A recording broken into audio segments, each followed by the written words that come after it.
오늘부터 New Normal이라는 제목으로 하나님의 말씀을 나누겠습니다. 좀 바라기는요, 이 시리즈 New Normal이라는 그 주제를 가지고 설교회에서 좀 교재를 좀 만들어서 우리 세계교회 성도님들이 세상에서 하나님을 믿지 못하는 사람들에게 노멀이 뭔가, 진짜 뉴 노멀이 뭔지를 알려주고 노멀이 아닌 건 뭔지를 알려주는 여러분들이 되었으면 좋겠습니다. 한번 넘겨주시면요, 우리가 요즘 그 TV나 뉴스에서 보면 뉴 노멀이라는 단어가 많이 나와요.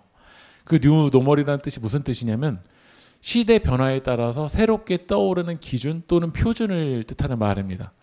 그러니까 시대가 바뀌면서 기준이 달라졌다라는 거예요.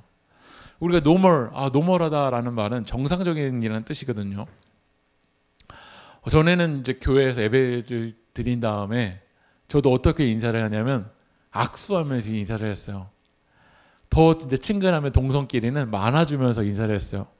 근데 코로나 시대는요, 함부로 악수하고 함부로 만졌다면 어떻게 될까요? 여러분들이 세상에 밖에서 너무 친근하다 해서 함부로 막 아이들 이쁘다 해서 만지면요, 잘못하면 잡혀가실 수도 있어요. 왜냐하면 바이러스라는 이 질병 때문에 터치하는 것이, 이제는 터치하는 거는 노멀하지 않다, 앱노멀, 정상적이지 않다라고 이제 어느 순간 이게 달라져 버렸어요. 제가 초등학교 6학년 때, 중학교 3학년 때, 고등학교 3학년 때까지 빼놓지 않고 받았던 상이 있어요. 그 상이 어떤 상이었냐면 갱은상이었어요. 제가 초등학교, 중학교, 고등학교 다닐 때만 하더라도 정말 가장 이제 인정받았다고 생각했던 것이 학교는 빠지지 말아야 된다. 근데 코로나를 맞이하면서 지금 어떠냐면 학교 가지 마. 오히려 그 질병 때문에 너가 코로나를 걸린다면 학교를 가지 말고 언택트로 접촉하지 않고 수업을 들어야 된다라고 말하는 것이 뉴 노멀이 돼버렸어요. 만약 20년 전에 만약 여러분들이 교회를 다니는데 주일 헌금을 온라인 계좌로 드렸다.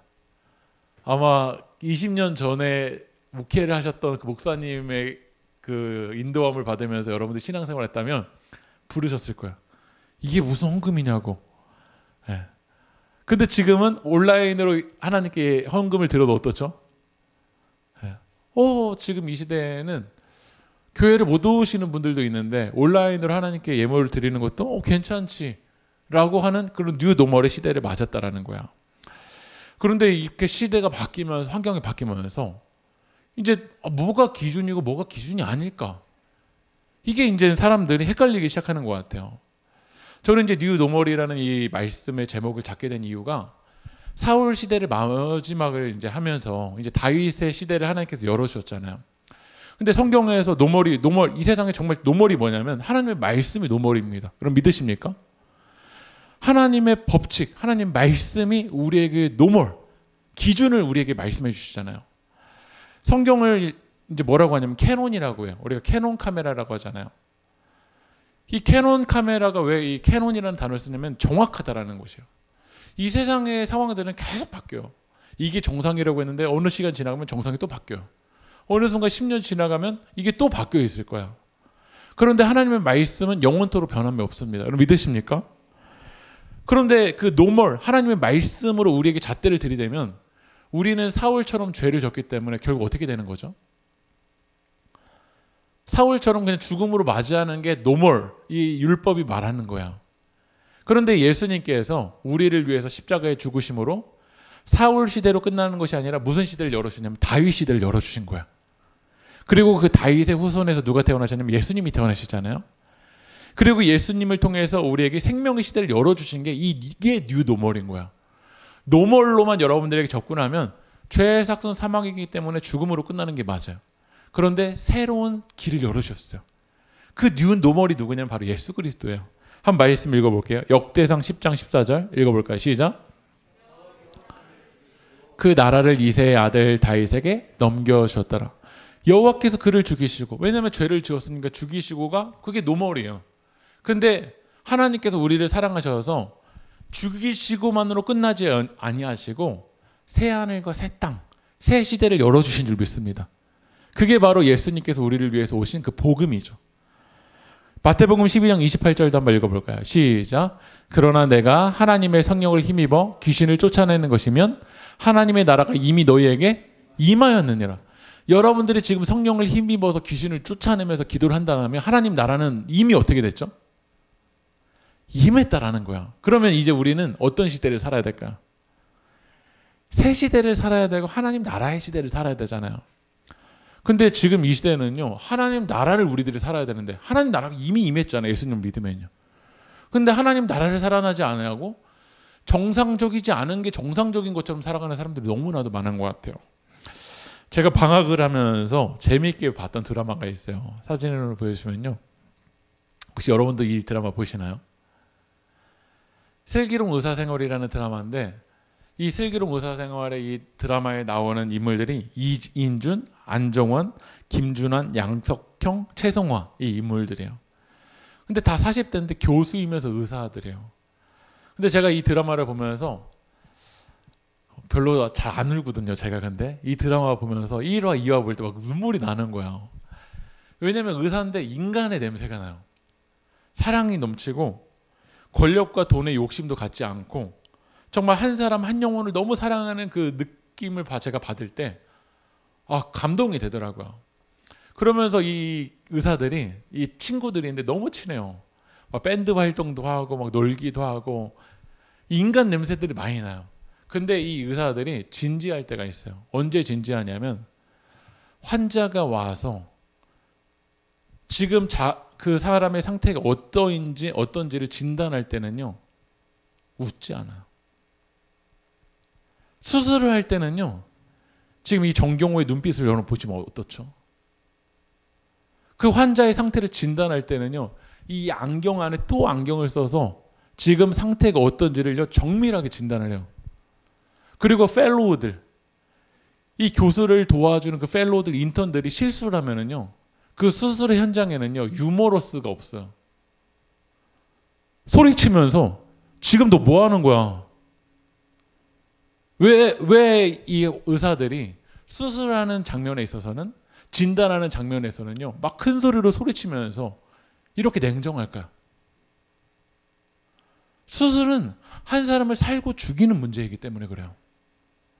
살고 죽이는 문제에 있어서는요, 그냥 웃으면서 넘어갈 수가 없어요. 지금 의사가 실수로 칼날을 한 군데만 1mm라도 잘못 넘어가면요, 그 1mm 때문에 한 사람이 죽을 수가 있어요. 그러니까 이 의사들은요, 평소에는 막 유머러스하고 막 재밌고 막 밴드 활동도 하지만 사람을 살리고 죽이는 문제에 있어서는요, 객관적으로 직면하고 냉정하게 직면하고 이 칼날을 1mm라도 다른 곳으로 넘어가는 걸요, 용납하지 않는다라는 거야.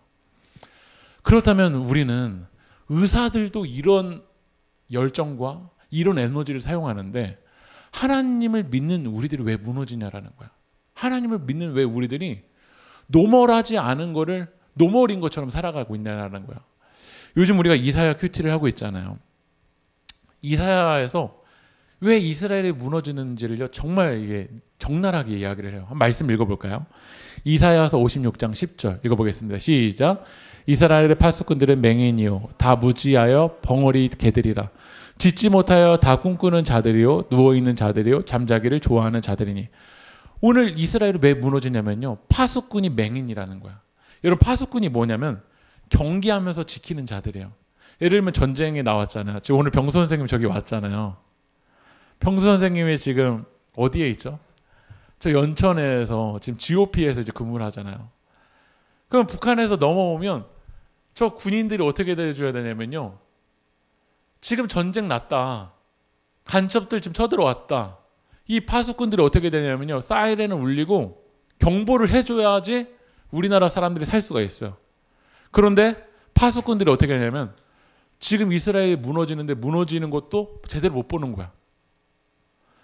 지금 무너지는 거를 보면서 걔가 어떻게 되냐면 지금 전쟁 났다라는 걸 짖어야 되잖아요.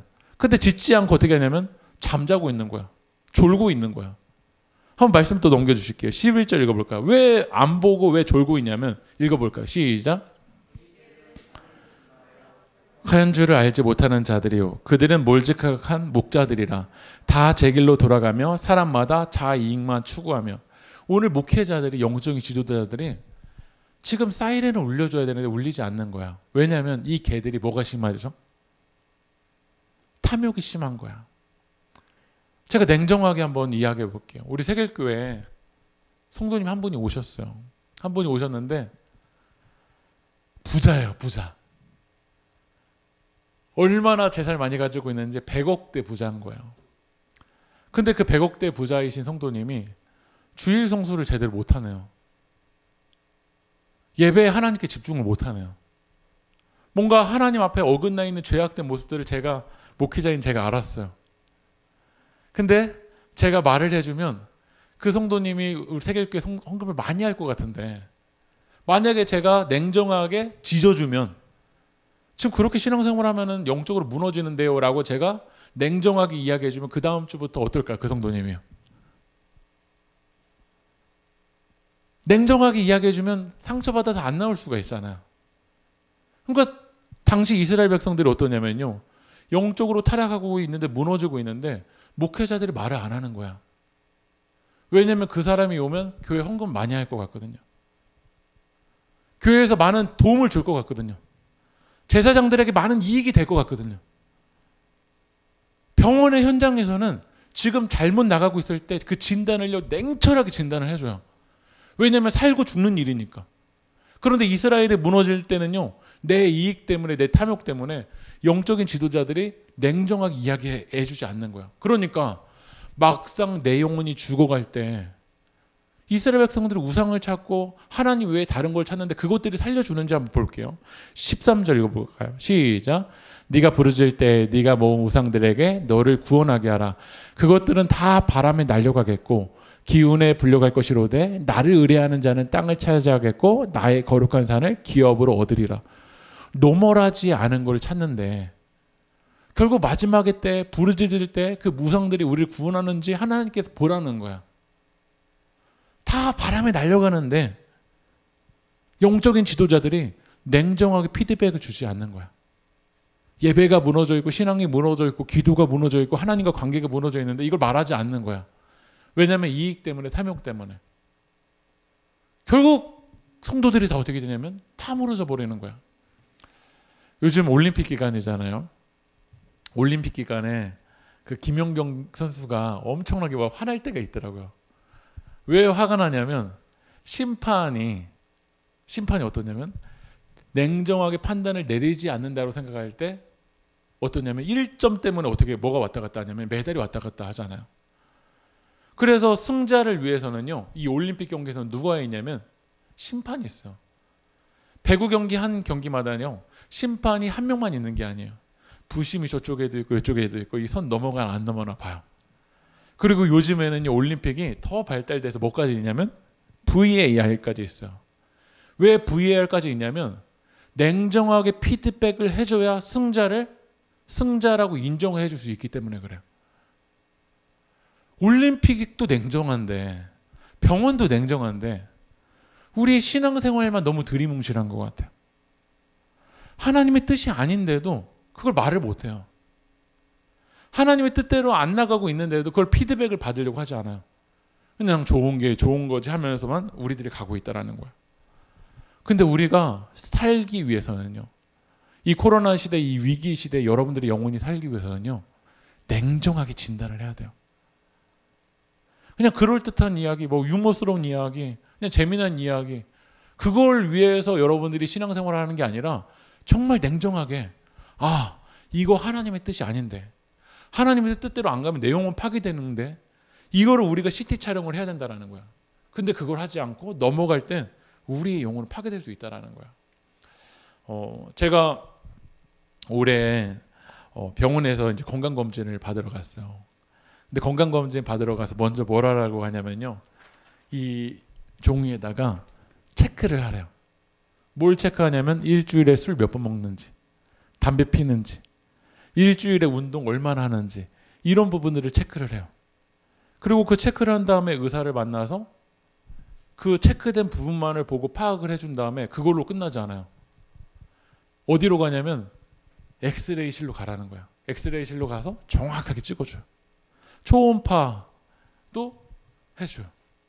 그리고 귀 정확하게 듣는지 안 듣는지 정확하게 진단을 해줘요. 진단을 해야 내 영혼이 살 수가 있어요.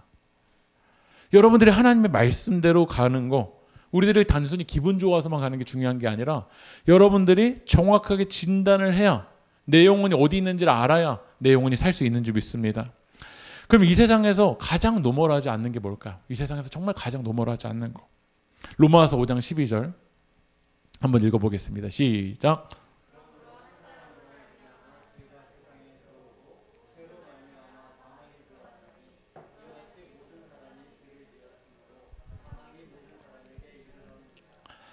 그러므로 한 사람으로 말미암아 죄가 세상에 들어왔다고 하는데, 이 한 사람은 누굴까요, 여러분? 지금 로마서 5장 12절에서 이 세상에서 제일 노멀하지 않다라고 말하는 걸 우리에게 직면하고 있거든요. 그러므로 한 사람으로 말미암아 죄가 세상에 들어왔다고 하는데, 이 한 사람이 누구일까요? 아담이죠, 아담. 아담의 죄로 말미암아 이 세상에 죄가 세상에 들어왔고, 모든 사람이 죄를 지었기 때문에 이 사망이 모든 사람의 이르렀다라고, 이거 노멀하지 않다라고 성경이 이야기를 하는 거야. 이 한 사람은 아담인데 하나님이 아담에게 아담을 창조하시고 부탁을 하셨어요. 뭘 부탁하셨는지 한번 읽어볼까요? 창세기 3장 17절 읽어보겠습니다. 시작.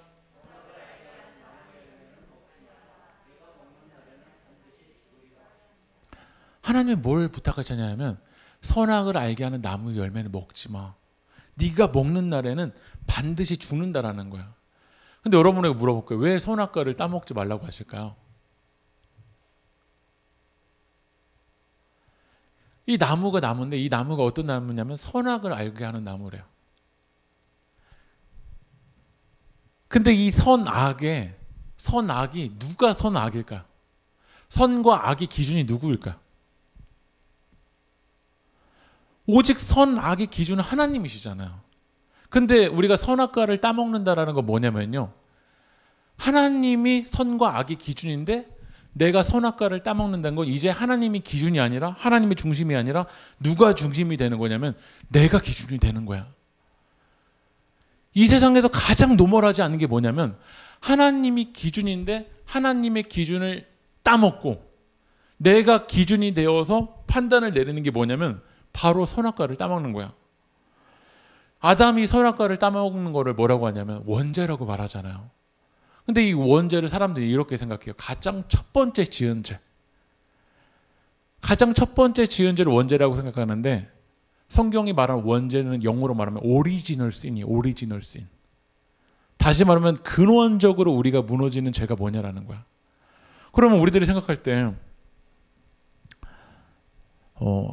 오늘 제가 이제 여러분들이 집중을 하기 위해서, 우리 성도님들이 지금 이제 오늘 제가 보니까 오늘부터 되게 심각한 얘기들 하잖아요. 재미있는 이야기를 할 때는 여러분들 막 웃으시다가, 오늘 심각한 얘기를 할 때는 제가 눈에 볼 때 몇 분이 이렇게 주무시고 계세요. 그러면 제가 생각할 때 우리 성도님들은 예배 시간에 집중도 못하고 졸고 있네, 이렇게 판단하는데, 졸게 되는 이유가 단순히 설교 때문이 아니에요.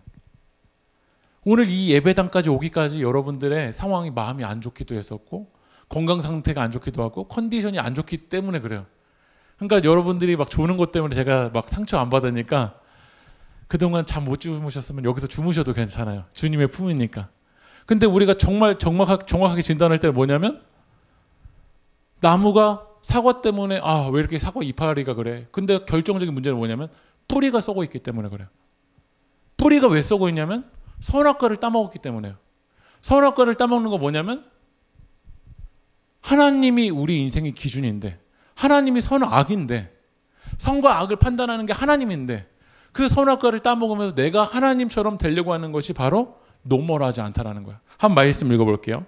창세기 3장 4절 5절 읽어보겠습니다. 시작. 뱀이 여자에게 이르되 너희가 결코 죽지 아니하리라. 너희가 그것을 먹는 날에는 너희 눈이 밝아져 하나님 같이 되어 선악을 알 줄 하나님이 아심이니라. 이게 우리의 유혹이에요. 아담과 하와에게 뱀이 이야기하는 거예요. 야, 선악과 따먹어. 그럼 너 눈이 밝아져서 하나님 같이 너가 선악을 알게 될 거야. 여러분, 우리가 선악을 알 수 있나요? 어떤 설교를 들으면 그래요. 이 사람 설교 천국 못 가는데요. 저도 이제 장례식을 갈 때, 장례식 설교를 할 때 정말 예매할 때가 있을 수 있잖아요. 뭔가 죄를 지었는데 죽게 되셨어요. 그럼 그분에게 제가 장례식장에 가서 이분은 천국 못 가셨습니다 라고 예를 들면 설교한다고 해볼게요. 근데 그 천국 못 간다라는 걸 제가 알까요? 이분이 천국 가는지 안 가는지는 누가 알까요? 하나님이 아시잖아요. 그러면 우리는 모르는 영역에 있어서는 어떻게 말해야 되냐면 이렇게 말해야 돼요. 가봐야 알지. 이게 무책임한 말 같지만 이게 오히려 진실한 말이에요. 나는 하나님이 아니어서 몰라 라고 말하는 게 맞잖아요. 그런데 우리는 어떻게 하냐면 내가 다 하나님처럼 안다고 생각을 해요. 이게 뭐냐면 선악과를 따먹는 거야. 내가 기준이 되어 있어. 여러분에게 물어볼게요. 누가 좋은 사람일까요? 나에게 잘해주면 좋은 사람이에요. 그리고 나한테 잘못하면 나쁜 사람이에요. 누가 기준이 되어 있냐면 내가 기준이 되어 있어. 이게 바로 선악과를 따먹는 거야. 하나님의 기준으로 이 세상을 바라봐야 되는데 내가 기준이 되어서 이 세상을 바라보는 거야. 그러니까 이 세상이요 노멀하지 않게 굴러가고 있다는 거야. 그래서 오늘 성경은 우리에게 진짜 뉴 노멀이 뭔가, 복음이 뭔가 라고 말하는 책이 오늘 우리들이 읽었던 로마서예요.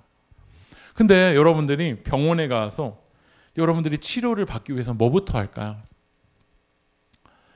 여러분들의 병 때문에 병원에 갔어요. 그럼 치료를 하기 전에 의사 선생님이 뭐부터 하기 시키냐면 뭐부터 하냐면 진단부터 하기 시켜. 정신과에 가서도 내 마음이 이렇게 아픈데요. 정신적인 질병이 있는 것 같은데요. 그런데 그때 가서도 뭘 하냐면 비싼 돈을 내서 뭐부터 하냐면 진단부터 해요. 그래야 왜냐면 치료가 시작되니까. 그래서 로마서에서는요 복음에 대한 책인데 로마서에서 우리에게 복음에 이야기하기 전에 먼저 뭐부터 이야기하냐면 로마서 1장 26절부터 31절까지 한번 같이 읽어볼까요? 시작.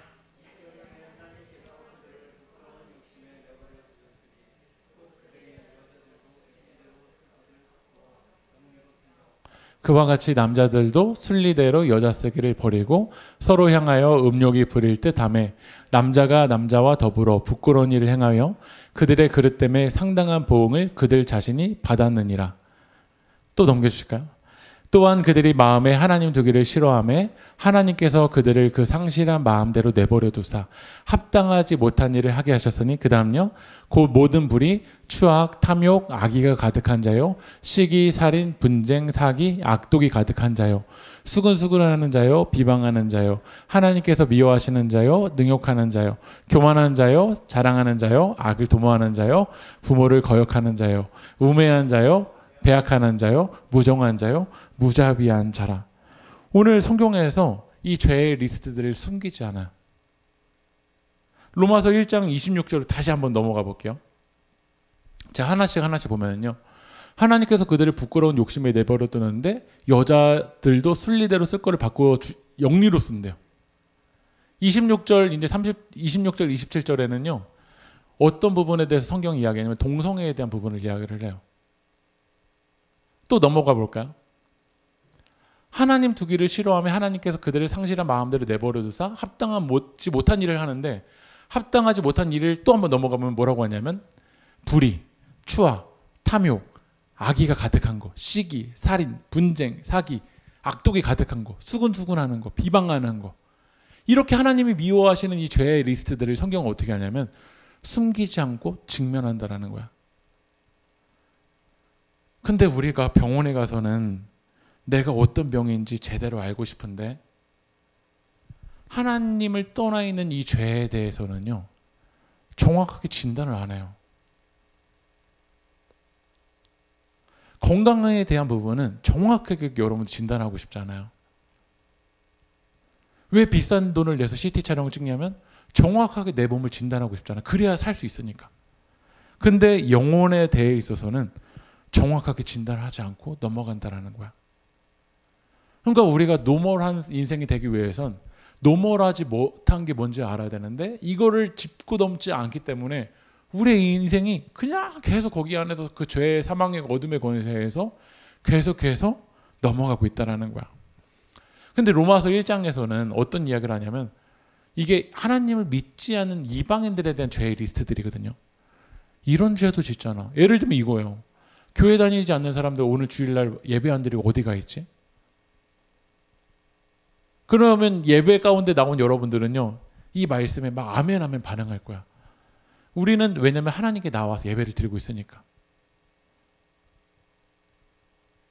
그런데 우리가 오늘 예배 드리면서 나는 괜찮은데, 나는 동성애 죄도 짓지 않았는데, 나는 술도 좀 끊었는데, 난 뭐 담배도 뭐 끊기도 했는데, 나는 성적인 문제도 저질리지 않았는데, 지금 여러분들이 1장 26절부터 31절까지 읽으면서 나는 그런 죄 안 짓는데, 나는 괜찮은데 라고 이야기를 해요.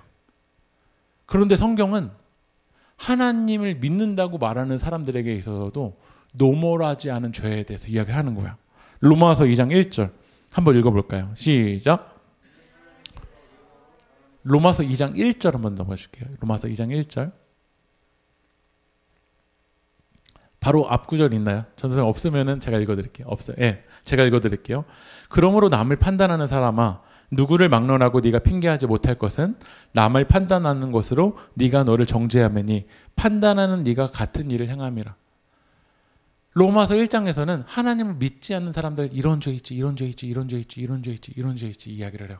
근데 로마서 2장으로 넘어가서 뭘 하냐면 하나님을 믿는 사람들 너희들 판단은 너무나도 잘하는데 너희들은 괜찮아? 라고 물어보는 거야. 사람들은 여러분들이 오늘 주일날 교회에 왔기 때문에 괜찮다고 말할 거야.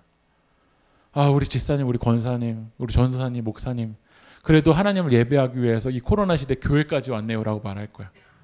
그런데 성경은 뭐라고 하냐면 너 판단하는데 너는 정말 괜찮은 거야?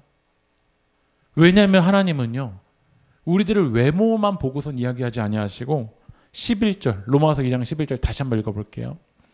시작. 이는 하나님께서 외모로 사람을 취하지 아니하심이라. 지금 여러분들이 외적인 모습으로 하나님이 여러분의 모습을 보는 게 아니라 하나님이 여러분을 진짜 보는 건 뭐냐면 여러분의 뿌리를 보고 있다는 거야. 여러분의 뿌리가 하나님께 뿌리를 내리고 있는지 이걸 보고 있다는 거야. 근데 우리는 하나님께 나와서 뭐라고 하냐면 마태복음 26장 22절 읽어보겠습니다. 시작. 그들이 몹시 근심하여 각각 여짜오되 주여 나는 아니지요. 나 아니죠. 나 아니죠.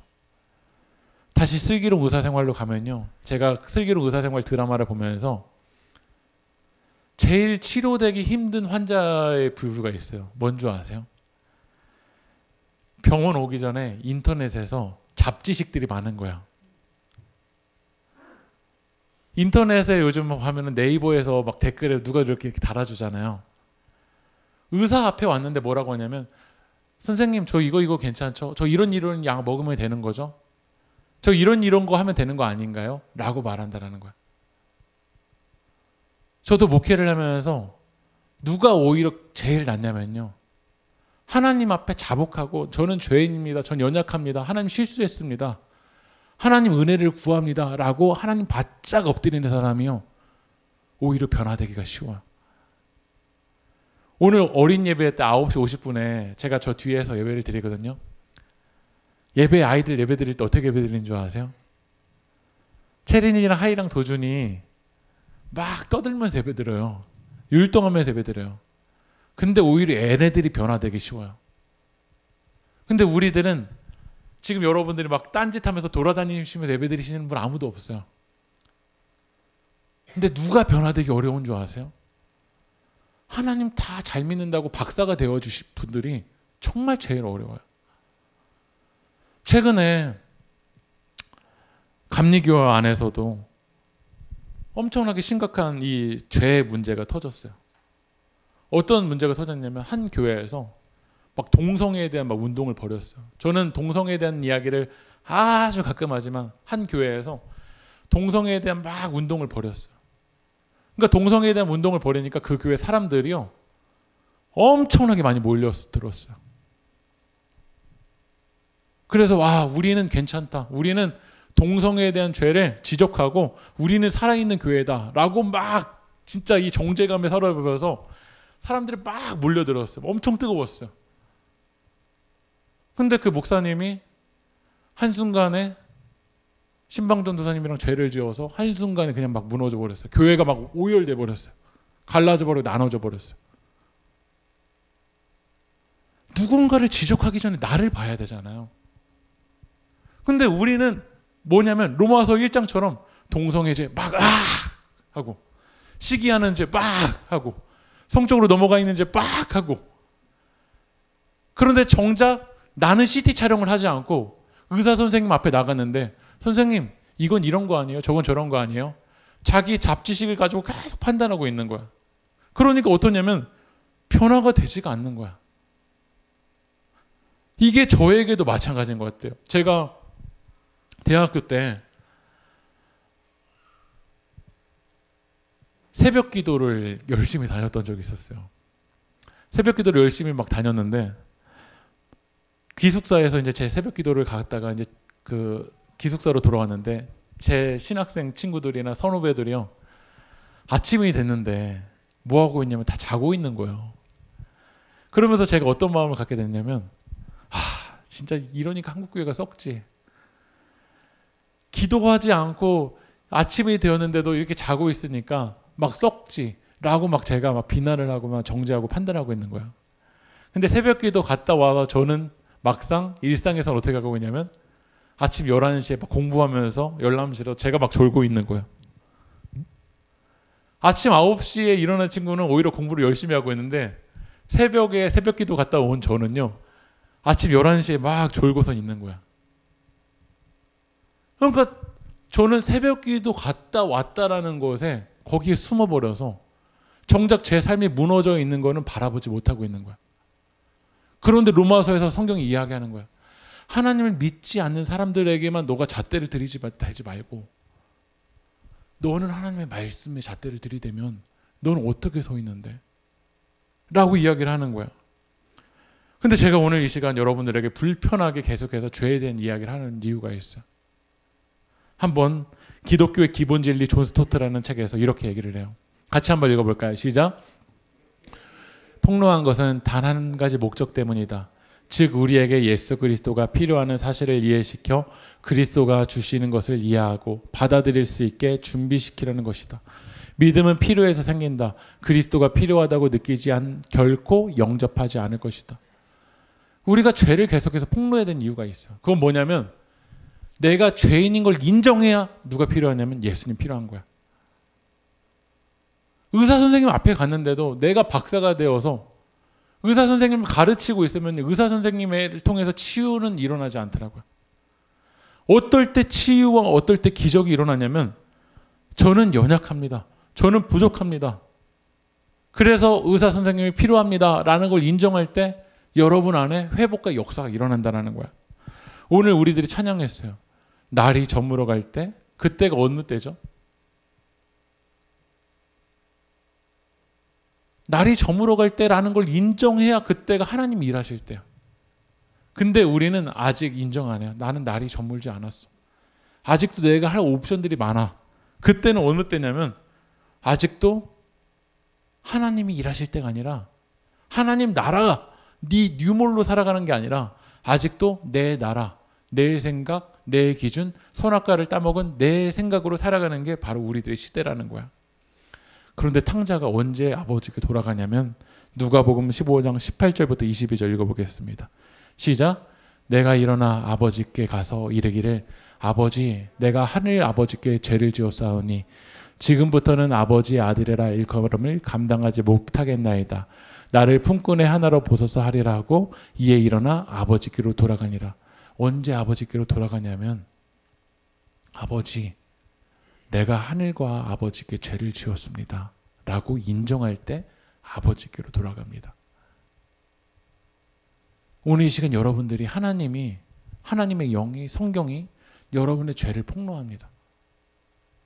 하나님을 믿지 않는 사람들뿐만 아니라 난 하나님을 잘 믿는다고 말하는 사람들에게도 판단만 하지 말고 제발 하나님의 말씀으로 너를 들이대는데 너가 하늘과 아버지께 죄를 지었다라는 걸 인정하니?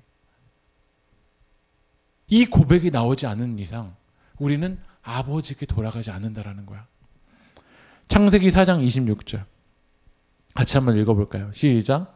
셋도 아들을 낳았고 그의 이름을 에노스라 하였으며 그때 사람들이 비로소 여호와의 이름을 불렀더라. 오늘 지금 창세기 4장에 가서야 사람들이 그때 뭘 불렀죠? 여호와의 이름을 불렀대요. 그럼 창세기 1장부터 4장까지는 왜 여호와의 이름을 안 불렀을까요?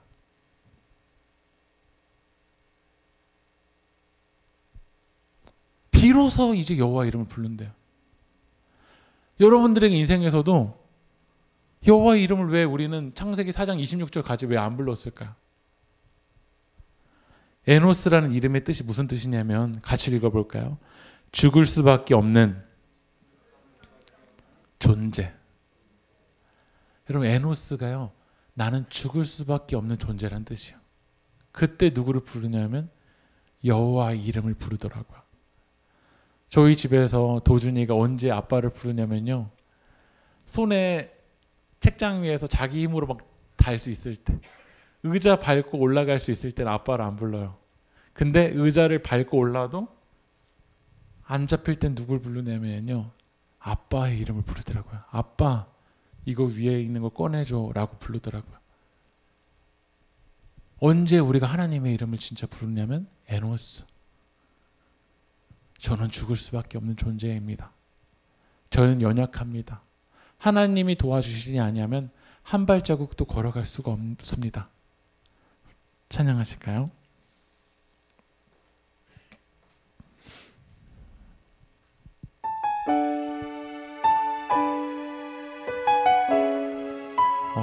우리가 이 찬양을 통해서 이렇게 고백했어요. 날이 저물어 가를 때, 빈들에서 걸을 때.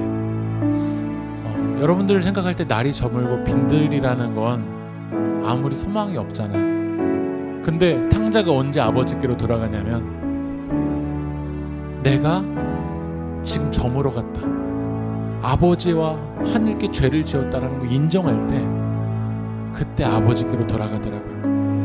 근데 탕자 형은 아버지 잔치에 참여를 안 해요. 왜 잔치에 참여하지 않냐면 아직도 내가 선악의 기준이에요. 아버지가 선악의 기준이잖아요. 아버지가 둘째 아들을 받아들일지 안 받아들일지는 아버지의 권한이잖아요. 내가 나의 손에 달려있지 않고 내 권한에 달려있지 않냐고? 아버지가 선악이잖아요. 근데 왜 우리가 그 잔치에 안 참여하냐면 내가 선악인 거예요. 내가 천국 갈 사람, 천국 안 갈 사람을 하나님의 권한인데 내가 판단하고 있어. 은혜 받을 사람, 은혜 안 받을 사람을 내가 판단하고 있어. 어느 순간 우리가 아담처럼 선악과를 따먹고 내가 기준되어서 이 세상을 바라보고 있는 거예요. 이건 전혀 정상적인 게 아니에요. 우리의 일상이 정상이 회복될 때는 여러분 죄인임을 인정하고 하나님의 은혜가 필요한 걸 인정할 때, 오늘 날이 저물었다, 이제 집으로 돌아가야 된다 라는 걸 인정할 때 그때 하나님이 일하여 주실 줄 믿습니다. 오늘 이 시간 그 믿음의 고백을 담아서 우리 하나님께 찬양하며 나가겠습니다.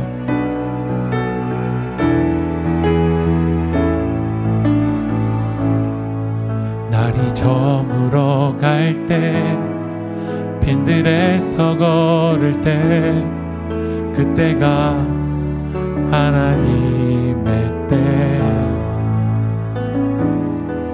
빈손으로 낼 때, 빈손으로 걸을 때 내가 고백해 여호와.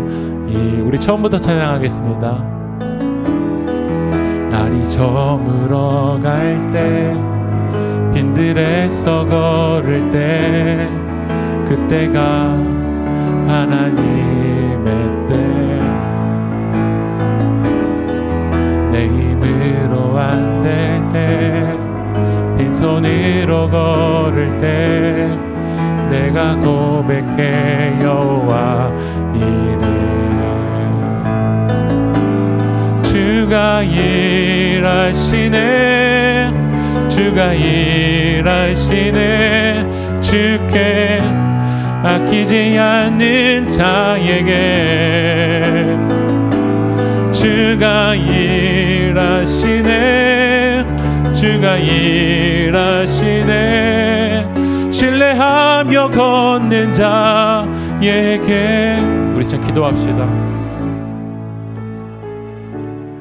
오늘부터 우리 이제 New Normal, 하나님이 말하시는 정말 정상적인 것이 무엇인지, 이 위기의 시대, 기준이 흔들리는 이 시대, 무엇이 길이고 무엇이 진리고 무엇이 생명인지를 여러분들 하나님 안에서 진정한 회복이 일어나기 위해선 먼저 우리가 어떠한 상태인지를 알아야 될 줄 믿습니다. 근데 성경이 우리에게 이야기합니다. 우리가 하나님을 믿지 않는 사람들, 교회 안 다니는 사람들, 너희들이 그렇게 정죄를 잘하고 판단하는데 그 잣대를 우리에게 들이대냐라는 거야. 왜 우리가 간절하게 하나님을 안 찾냐면 아직도 날이 안 저물었거든요. 왜 우리가 간절하게 주님의 이름을 부르지 않냐면 아직도 내가 기준되어서, 선하게 내가 기준이 되어서 내가 판단하고 있는데 어떻게 하나님이 일하시겠습니까? 오늘 이 시간 우리가 간절하게 기도할 때 하나님, 나의 죄가 주님의 십자가 앞에 드러나게 하여 주시옵소서. 성령님, 이 죄를 숨기지 아니하고 주님 직면하게 하여 주십시오. 주님의 은혜로 이 시간 비춰주십시오. 하나님의 은혜를 구하게 하여 주십시오. 주님, 하나님을 소망하게 하여 주십시오. 이 죄악된 모습들 주님 치료하여 주달라고, 주님의 보혈의 피로 덮어달라고 우리 이 시간 주님의 이름 한번 부르고 동선을 기도하겠습니다. 주여, 하나님, 이 시간 하나님 주님의 십자가 앞에서 나의 죄악된 모습이 주님 드러나게 하여 주시옵소서. 아버지 하나님, 죄인된 우리가, 아버지 하나님, 우리가 내가 연약하고 내가 주님의 십자가 앞에서 하나님을 바라보지 않고 있는 이 모습들을 주님 직면하지 않고 있었습니다. 숨어 있었습니다. 아버지 하나님, 남을 판단하고 정죄는 잘하지만 아버지 하나님, 내가 하나님 말씀 앞에 서지 않았습니다. 아버지 하나님, 오늘 시간 영적인 이 모습들, 하나님을 떠나 있는 모습들, 하나님의 방향대로 나가지 않고 있었던 모습들, 예수 십자가 앞에 주님 드러나게 하여 주십시오. 성령님, 아버지 하나님 깨닫게 하여 주십시오. 성령님, 빛을 비춰주십시오. 하나님의 말씀 앞에 직면하게 하여 주십시오. 예수 그리스도의 십자가의 방향대로 나아가지 않고 있었던 모습들, 주님 그 말씀 앞에 오늘 바로 설 수 있도록 성령님이 역사하여 주시옵소서. 남을 판단만 하는 이 정죄 시작을 예수 십자가 앞에 내려놓고 우리가 하나님 말씀 앞에 바로 서 있는지, 아버지 하나님, 하나님의 이 외면과 외식에 아버지 하나님 숨어있는 모습들을 주님 십자가 앞에 드러나게 하여 주시옵시고, 하나님의 방향대로 아버지 하나님 드러날 수 있도록 성령 하나님 역사하여 주시옵소서. 주님 십자가 앞에 바로 서게 하여 주십시오. 주님 말씀 앞에 바로 서게 하여 주시옵소서. 하나님, 우리가 선악과를 따먹고 하나님 자리에 올라가서 내가 선이고 내가 악을 판단하는 그 모습들을 주님 십자가 앞에 못 박게 하여 주시옵소서. 그 모습 때문에 우리의 삶이 무너져 있고, 우리 일상이 깨져 있고, 가정이 깨어져 있고, 교회가 깨어져 있고, 나라가 깨어져 있음에도 불구하고 심각하게 여기지 않은 우리들의 모습을 주님 용서하여 주시옵소서. 이 죄의 심각성을 주님 깨닫게 하여 주시고, 하나님 떠나 있음이 정말 얼마나 심각한지, 하나님의 나라를 살아가지 않는 이 사회가 얼마나 심각한지 주님 직면하게 하시고, 예수님의 은혜를 구하게 하시고, 예수 십자가를 바라보고 복음을 소망하는 우리들이 될 수 있도록 성령님 일하여 주시옵소서. 그래서 우리가 죄인이기 때문에, 죄의 폭로가 되었기 때문에 이제 아버지께 돌아가야 되겠다라고 고백하는 우리들이 될 수 있도록 주님 일하여 주시옵소서. 이 모든 말씀 예수 그리스도의 이름으로 기도합니다.